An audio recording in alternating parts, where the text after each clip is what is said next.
You mentioned the word integrity, and I find that that is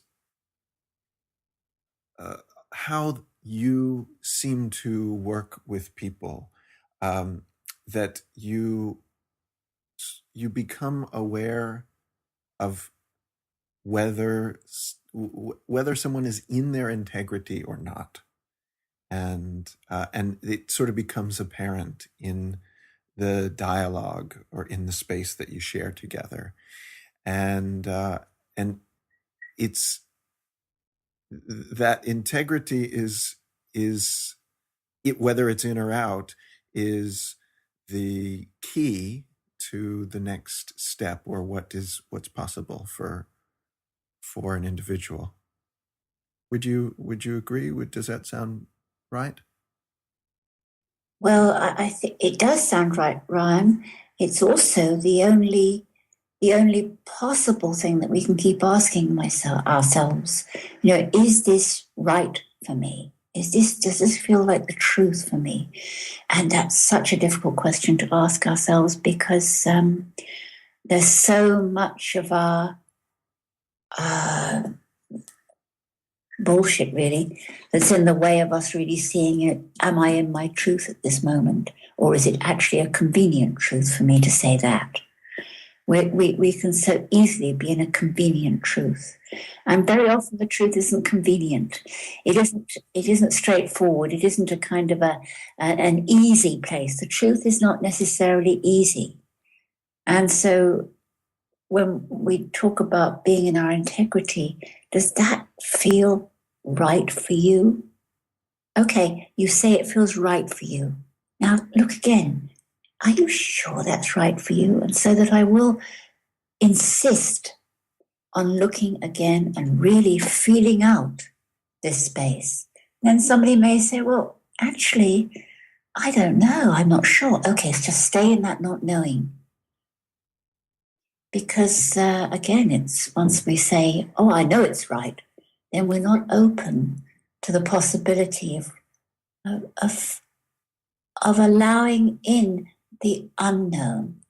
But what if I feel that something's right for me, but I I can see that if I follow my truth, it's going to cause some trouble with the people in my life, or um, it's something's going to happen that may hurt other people. Mm. Well, yes, it may. And all I can really say for myself is that, of course, that happens. And sometimes my being in my own truth isn't going to be very palatable for somebody else, or it isn't what they want. They want me to be a certain way. They want me to be a mother, a lover, a wife, a friend, whatever role they have put me in. And sometimes I step outside of that and I say, well, actually, I'm not in that role. That's not what I am. It's not who I am. And that can be upsetting. But I usually will really want to tell them with tenderness and with caring, because I'm not in any way doing something to hurt them or deliberately to upset them.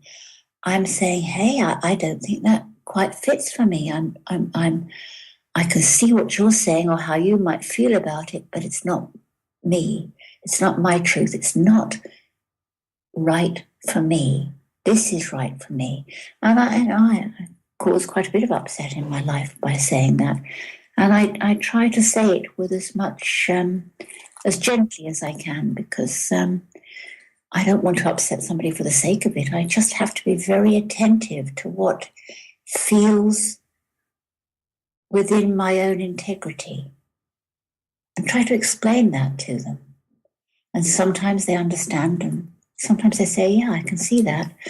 And sometimes they don't. And they feel as if I'm betraying them or not being loyal. And I rarely would ever not be able to say to somebody in that moment, I really do care about you and I love you and it's not my truth. I can't do what you want me to do. That's just a fact.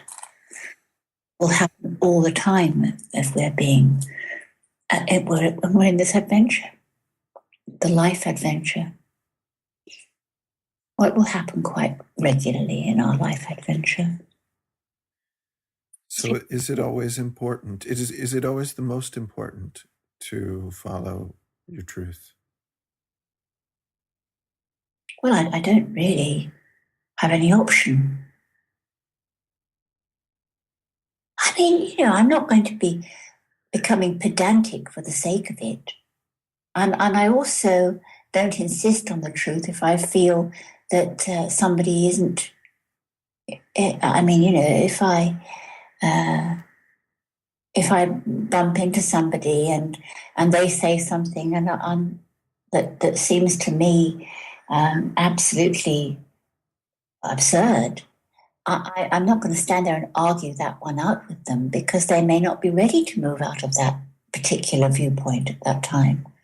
So it may be that I just choose to spend less time with that person. Or it may be that I say, I'm coming from a different place to you, but I still care about you. Can't really be in any other place. Well, I can, because sometimes I can kid myself. And also I have to be very watchful, because old things come in, old conditioning comes in. My arrogance can come into it. My rebelliousness can come into it. These are old places that I've had to look at as time's gone by. My pain can come into it. My anger can come into it. My resistance can come into it. And I have to stop and say, hey, Claire, where are you coming from here? Is it really true? Or are you coming from an old place in this? And those old places come up.